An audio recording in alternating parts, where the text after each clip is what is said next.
Hello guys, welcome back to exam with ease. तो जो आज का हमारा टॉपिक है, जैसे आप देख सकते हो, absorption costing and variable costing. तो ये हमारा मैनेजमेंट अकाउंटिंग का एक बहुत छोटा सा चैप्टर है जिसमें सिर्फ दो बेसिक टॉपिक है हमारे, जो कि एब्जॉर्प्शन कॉस्टिंग है और वेरिएबल कॉस्टिंग है। बहुत ही ज़्यादा छोटा चैप्टर है, बहुत इजी चैप्टर है। अगर आप इसमें सिर्फ एक पॉइंट है कन्फ्यूजन का, अगर आप वो पॉइंट अच्छे से समझ जाते हो तो आपको इस पूरे चैप्टर में कोई इशू नहीं आएगा। इसका जो क्वेश्चन भी आता है वो सिर्फ लेंदी होता है थोड़ा सा, क्योंकि आपको दो अकाउंट बनाने होते हैं, एब्जॉर्प्शन कॉस्टिंग के अकाउंट और वेरिएबल कॉस्टिंग का अकाउंट। बट अगर आप जब उस अकाउंट को बनाना सीख लोगे तो उस अकाउंट को बनाने में आपको कोई प्रॉब्लम नहीं होगी। सिर्फ जहाँ प्रॉब्लम होगी वो थोड़ी ये होगी कि अकाउंट आपको दो बार बनाना है तो लेंदी हो जाता है थोड़ा सा। बट अगर आप इजी देखोगे क्या है, तो ये सबसे इजी चैप्टर है इस पूरे कोर्स का, मैनेजमेंट अकाउंटिंग का।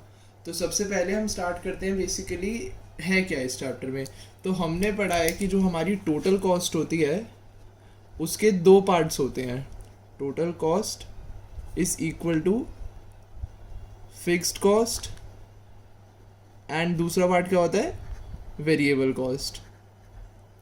अब हम यहाँ पे अभी कौन सी कॉस्ट है बात नहीं कर रहे कि कॉस्ट का हेड क्या है, मैन्युफैक्चरिंग है, प्रोडक्शन है, सेल्स है, क्या है। अभी हम बात कर रहे हैं सिर्फ type of cost on the basis ये फिक्स्ड है या वेरिएबल। तो अब आपको पता है कि वेरिएबल कॉस्ट वो होती है जो कि नंबर ऑफ यूनिट्स के साथ चेंज होती है। अगर आप 10 यूनिट बना रहे हो तो आपकी कॉस्ट लग रही है 100 रुपये की। अगर आप 100 यूनिट बना रहे हो तो आपकी कॉस्ट लग रही है 1000 रुपये की। उसको बोलते हैं वेरिएबल कॉस्ट। जैसे आपका रॉ मटेरियल, अगर आप 10 यूनिट बनाओगे तो उसमें certain level of raw material लगता है, और जब आप 20 यूनिट बनाओगे तो वो लेवल जो है वो डबल हो गया, क्योंकि आपने अपनी प्रोडक्शन डबल कर दी। लेकिन फिक्स्ड कॉस्ट वो होती है जो इरिस्पेक्टिव ऑफ द फैक्ट कि आप प्रोडक्शन कर रहे हो या कितनी कर रहे हो, आपकी वो कॉस्ट फिर भी इनकर होती है। अगर आपने एक फैक्ट्री रेंट पे ले रखी है और आप उसमें प्रोडक्शन कर रहे हो तो आप रेंट दे रहे हो उसका।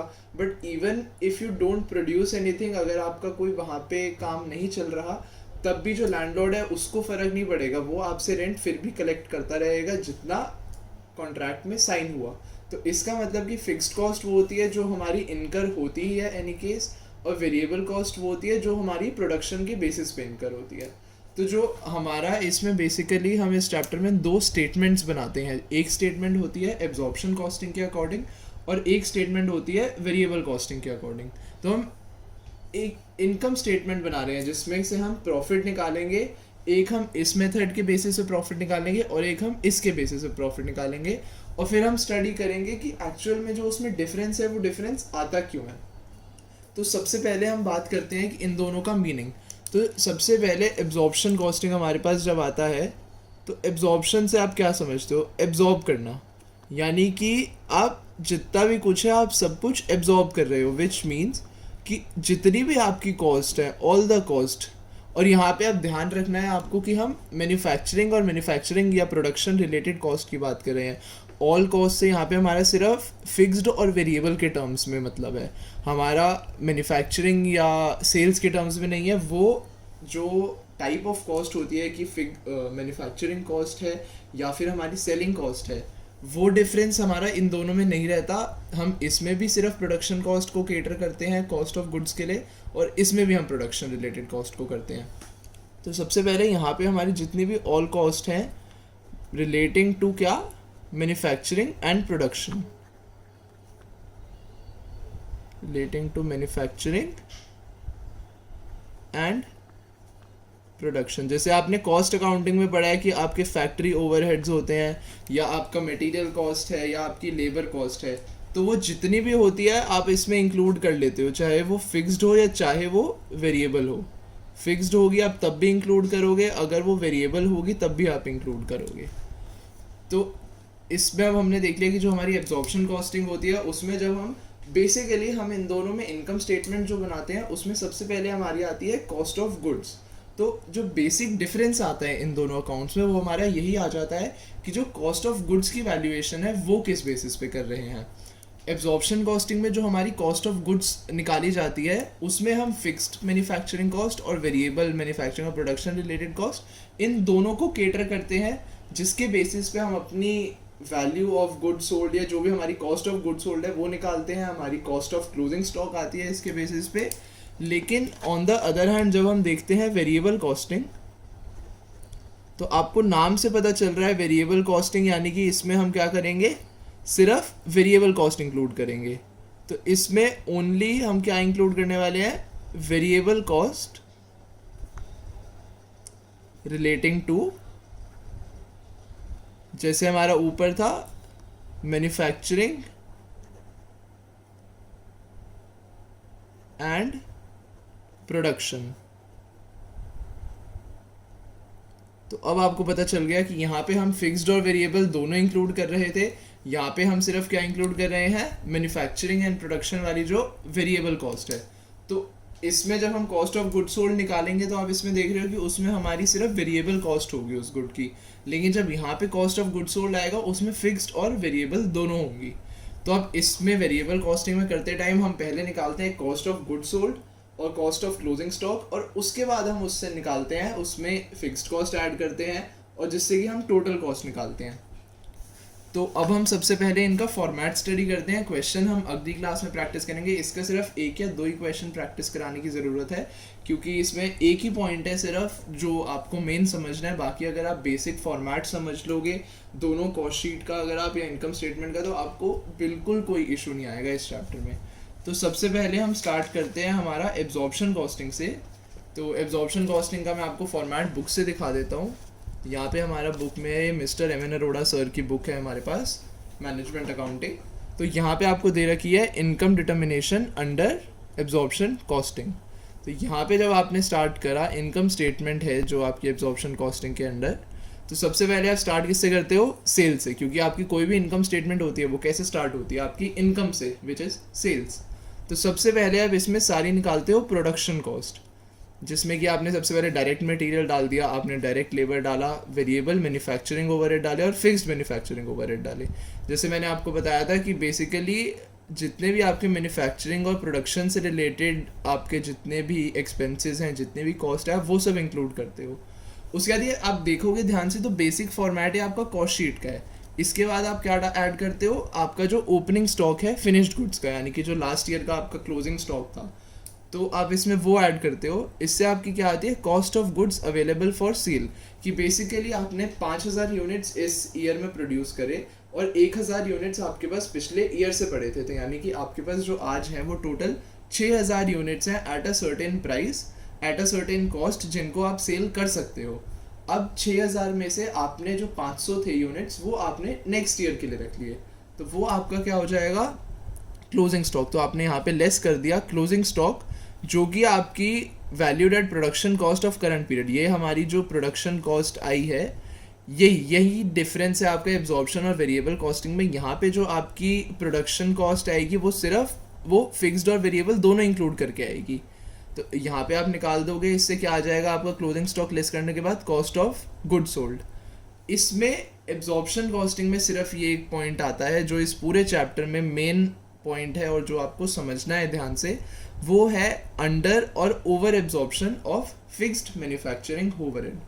अब आप इसमें क्या करते हो कि जो डायरेक्ट जितने भी वेरिएबल एक्सपेंडिचर है वो तो आपके नंबर ऑफ यूनिट्स पे डिपेंड करते हैं, लेकिन जो आपका फिक्स्ड एक्सपेंडिचर होता है वो आपका नंबर ऑफ यूनिट्स पे डिपेंड नहीं करता। अगर आपका 2 लाख रुपीज़ का रेंट है तो आप उसको 2 लाख ही एडजस्ट करते हो, लेकिन जब हम एब्जॉर्प्शन कॉस्टिंग की स्टेटमेंट बनाते हैं, तो जब हम यहाँ पे फिक्स्ड मैन्युफैक्चरिंग ओवरहेड निकाल रहे हैं, सपोज फैक्ट्री का रेंट है 2000 रुपये, तो लेकिन हम 2000 रुपये जो हमें दे रखा होगा वो हमें एक नॉर्मल सर्टेन लेवल का दे रखा होगा कि सपोज 500 यूनिट बनाने पे हमारा 2000 रुपये का रेंट लगता है फिक्स्ड। तो हम पहले उससे क्या करते हैं, हम उसकी यूनिट कॉस्ट निकालते हैं कि पर यूनिट हमारी फिक्स्ड कॉस्ट कितनी आ रही है। ऑल्दो हमारा अगर आप देखोगे कॉस्टिंग में तो हमारी पर यूनिट फिक्स्ड कॉस्ट की उतनी रेलिवेंस नहीं होती, क्योंकि फिक्स्ड कॉस्ट हमारी सेम रहती है, बट एब्जॉर्प्शन कॉस्टिंग में हमें ये चीज़ करनी होती है। तो आप पर यूनिट कॉस्ट निकालते हो और उसको आप यहाँ पे मल्टीप्लाई किससे करते हो, नंबर ऑफ यूनिट्स प्रोड्यूस्ड। तो सपोज आपने 300 यूनिट प्रोड्यूस करे, तो उससे आपकी 300 इंटू 4 आपकी आ गई 1200, तो आपकी 1200 फिक्स मैन्युफैक्चरिंग कॉस्ट होगी जो आपके नंबर ऑफ यूनिट्स प्रोड्यूस्ड है जो यहाँ पे ऐड होगी। लेकिन एक्चुअल में आपने क्या करा, आपने अंडर एब्जॉर्ब करा। आपने 1200 की वैल्यू को केटर करा है अपनी शीट में, लेकिन जो वैल्यू थी वो कितनी होनी चाहिए थी, 2000 होनी चाहिए थी। तो अब आप यहाँ पे आप देखोगे, आपने कॉस्ट अकाउंटिंग में समझा था अंडर एब्जॉर्प्शन हुई है बेसिकली, कि आपकी जो कॉस्ट थी जितनी वो एक्चुअली आपको स्टेटमेंट में दिखानी चाहिए थी, आपने उतनी ना दिखा के आपने, क्योंकि नंबर ऑफ यूनिट्स प्रोड्यूस के बेसिस पे निकाला है, तो इसलिए हमने उस वैल्यू को यहाँ पे ऐड नहीं करा। तो जो 800 का डिफरेंस है वो हमारा यहाँ पे क्या हो जाएगा, under absorption of fixed manufacturing overhead. तो यहाँ पे आप उसको ऐड कर दोगे। इसके बाद जितने भी हमारे सेलिंग एंड डिस्ट्रीब्यूशन कॉस्ट है, एडमिनिस्ट्रेटिव कॉस्ट है, उन सबको ऐड कर देंगे। इससे हमारा क्या निकल आएगा, टोटल कॉस्ट। तो जब हमारी टोटल कॉस्ट निकल आई, उसको जब हम सेल्स में से माइनस करते हैं तो हमारा क्या बच जाता है, प्रॉफिट। तो अब आप बेसिकली देखोगे कि ये आपका पार्ट पूरा सिंपल है, यहाँ तक आपका सिंपल है। सिर्फ आपका जो कंफ्यूजिंग पार्ट आता है, जहाँ पे बच्चा यूजुअली कंफ्यूज होता है, वो सिर्फ होता है यहाँ पे जो अंडर और ओवर एब्जॉर्प्शन का पॉइंट है। इस पूरे चैप्टर में जो मैं स्ट्रेस दे रहा था कि एक ही पॉइंट कंफ्यूजिंग है, वो सिर्फ अंडर और over absorption of fixed manufacturing overhead का पॉइंट है। उसके अलावा पूरे चैप्टर में एक चीज़ भी कोई कंफ्यूजिंग नहीं है, आई कैन गारंटी दैट। तो यहाँ पे हमारा एब्जॉर्प्शन कॉस्टिंग का फॉर्मेट ख़त्म होता है। इसकी नेक्स्ट वीडियो में हम इसका क्वेश्चन जब करेंगे तो तब आपको ये और क्लियरली समझ आ जाएगा। अभी हम चलते हैं वेरिएबल कॉस्टिंग के इनकम स्टेटमेंट पे, जो कि हमारी इसी बुक में गिवन है। तो ये रहा हमारा वेरिएबल कॉस्टिंग का इनकम स्टेटमेंट। तो इसमें आप देख सकते हो कि मैंने आपको बताया था कि इसमें हम बेसिकली क्या करते हैं, हम सिर्फ वेरिएबल कॉस्ट इंक्लूड करते हैं। कब, जब हम अपनी कॉस्ट ऑफ गुड्स या जो भी हम निकाल रहे हैं वो जो कॉस्ट निकालते हैं। तो सबसे पहले आप यहाँ पे देखोगे हमने स्टार्ट करा सेल से, क्योंकि इनकम स्टेटमेंट है नॉर्मली। देन हमने सबसे पहले निकाली वेरिएबल मैन्युफैक्चरिंग कॉस्ट। तो जितनी भी हमें वेरिएबल कॉस्ट दे रखी हैं जो मैन्युफैक्चरिंग से डायरेक्टली रिलेटेड है, नॉट सेलिंग और एडमिनिस्ट्रेशन कॉस्ट। वो आपको ऐसा कंफ्यूज करने के लिए दे देगा कि selling cost is ₹1 per unit. तो आप क्या सोचोगे कि ये तो वेरिएबल कॉस्ट है, आप उसको ऊपर ऐड कर दोगे। बट आपको ध्यान देना है कि वो वेरिएबल कॉस्ट तो है, बट वो मैन्युफैक्चरिंग से रिलेटेड नहीं है। तो इसलिए आप यहाँ पे सबसे पहले ऐड करोगे जो आपकी वेरिएबल जितनी भी मैन्युफैक्चरिंग से रिलेटेड होंगी, डायरेक्ट मटेरियल, डायरेक्ट लेबर और वेरिएबल मैन्युफैक्चरिंग ओवरहेड। इससे आपका क्या आ जाएगा, कॉस्ट ऑफ गुड्स प्रोड्यूस्ड। जैसे हमने पिछले में करा था उसमें हम ओपनिंग स्टॉक ऐड कर देंगे। इससे हमारे पास क्या पता चल गया, cost of goods available for sale. अब यहाँ पे डिफरेंस आता है हमारा cost of stock, closing stock of finished goods. जो इसकी वैल्यू हम यहाँ पे कर रहे हैं वो हम किस पे कर रहे हैं, वेरिएबल कॉस्ट पे। पिछले में हमने किस पे करी थी, प्रोडक्शन कॉस्ट पे। और जहाँ प्रोडक्शन कॉस्ट का जो हमारा टोटल था वो था fixed cost plus variable cost. लेकिन यहाँ पे हमारा क्या है, सिर्फ वेरिएबल कॉस्ट। तो आप इससे देख सकते हो कि आपका जो डिफरेंस आता है प्रॉफिट में यूजुअली वेरिएबल कॉस्टिंग और एब्जॉर्प्शन कॉस्टिंग के स्टेटमेंट्स में, वो इसीलिए होता है क्योंकि जो हमारी कॉस्ट ऑफ क्लोजिंग स्टॉक है वो हमारी डिफ़र करती है, क्योंकि जो हमारा बेसिस है कॉस्ट ऑफ क्लोजिंग स्टॉक निकालने का वो हमारा डिफ़र कर रहा है। इसमें हम सिर्फ वेरिएबल कॉस्ट ले रहे हैं, उसमें हम फिक्स्ड और वेरिएबल दोनों कॉस्ट ले रहे हैं। तो यहाँ पे आपने लेस कर दिया closing stock of finished goods. उसके बाद आप यहाँ पे जब ऐड कर दोगे कॉस्ट ऑफ गुड्स सोल्ड आपका आ गया, फिर आप वही वेरिएबल, एडमिनिस्ट्रेशन, सेलिंग और सारे ओवरहेड्स ऐड कर दोगे। अभी ये आप देख रहे हो कि आप वेरिएबल कॉस्ट पे ही चल रहे हो सारी। आपने एडमिनिस्ट्रेशन, सेलिंग और डिस्ट्रीब्यूशन भी वेरिएबल ली पहले। तो बेसिकली वेरिएबल कॉस्टिंग में आप सबसे पहले पूरा निकालते हो टोटल वेरिएबल कॉस्ट। उसके बाद आप सेल्स में से जब इस टोटल वेरिएबल कॉस्ट को माइनस कर दोगे तो आपके पास एक चीज़ बच के आ जाएगी जिसको हम कहते हैं कंट्रीब्यूशन। तो कंट्रीब्यूशन एक नया टर्म है जो आप मैनेजमेंट अकाउंटिंग में पढ़ोगे बेसिकली। तो कंट्रीब्यूशन इज सेल्स में से जब आप सिर्फ वेरिएबल कॉस्ट निकालते हो तो आपको यहाँ पे क्या आ जाता है, कंट्रीब्यूशन। अब कंट्रीब्यूशन में से जब आप क्या लेस करोगे, फिक्स्ड कॉस्ट। अब जितनी भी यहाँ पे आपकी प्रोडक्शन से रिलेटेड फिक्स्ड कॉस्ट है, एडमिनिस्ट्रेशन है, सेलिंग है, डिस्ट्रीब्यूशन है, दुनिया भर की जो भी आपको फिक्स्ड कॉस्ट गिवन है उसको आप यहाँ पे लेस कर दोगे जब कंट्रीब्यूशन में से। तो आपके पास क्या बच के आ जाएगा, नेट प्रॉफिट। और हमें क्वेश्चन में क्या निकालना होता है, इनकम स्टेटमेंट से नेट प्रॉफिट। तो अब आप देख रहे हो कि बेसिकली दोनों स्टेटमेंट्स में डिफरेंस कहाँ पे आ जाता है, सिर्फ वैल्यूएशन ऑफ क्लोजिंग स्टॉक का डिफरेंस आ जाता है, क्योंकि यहाँ पे हमारी सिर्फ वेरिएबल कॉस्ट है और वहाँ पे हमारी वेरिएबल और फिक्स दोनों होती हैं। और दूसरा कहाँ पे डिफरेंस आ जाता है कि उस वाले केस में हमारे पास अंडर और ओवर एब्जॉर्प्शन हो सकती है फिक्स्ड ओवरहेड्स की, लेकिन यहाँ पे हमारा ऐसा कोई सीन नहीं होता, क्योंकि हम ऑलरेडी सिर्फ वेरिएबल कॉस्ट ही ले रहे हैं, और जो हमारी फिक्स्ड कॉस्ट है हम वो पूरी इंक्लूड कर रहे हैं डायरेक्टली। जितनी हमारी यहाँ पे फिक्स्ड कॉस्ट होगी हम उसको एज इट इज़ ऐड कर देंगे, उसको हम नंबर ऑफ़ यूनिट्स के बेसिस पे नहीं निकालते। तो यहाँ पे हमारा दोनों का फॉर्मेट ख़त्म होता है। तो नेक्स्ट वीडियो में हम मिलते हैं, जिसमें हम क्वेश्चन प्रैक्टिस करेंगे। 1 या 2 क्वेश्चन आई विल प्रैक्टिस, जिसमें आपको पूरा अंडर एब्जॉर्प्शन या ओवर एब्जॉर्प्शन जो भी कंसेप्ट है वो सारा एक्सप्लेन हो जाएगा। और उसके बाद फिर आप खुद एक बार बुक से प्रैक्टिस कर सकते हो। अगर आपको कोई भी डाउट्स होते हैं तो आप कमेंट सेक्शन में ड्रॉप कर सकते हो किसी भी वीडियो पे। मैनेजमेंट अकाउंटिंग का कोई भी आपको डाउट हो या कोई टॉपिक हो जिसमें आपको प्रॉब्लम आ रही है, तो आप कमेंट सेक्शन में ड्रॉप कर सकते हो। ईमेल आईडी मेरे यूट्यूब अकाउंट के अबाउट सेक्शन में गिवन है। आपको कोई भी डाउट हो आप वहाँ पे अपना मेल ड्रॉप कर सकते हो। I will try to reply as soon as possible.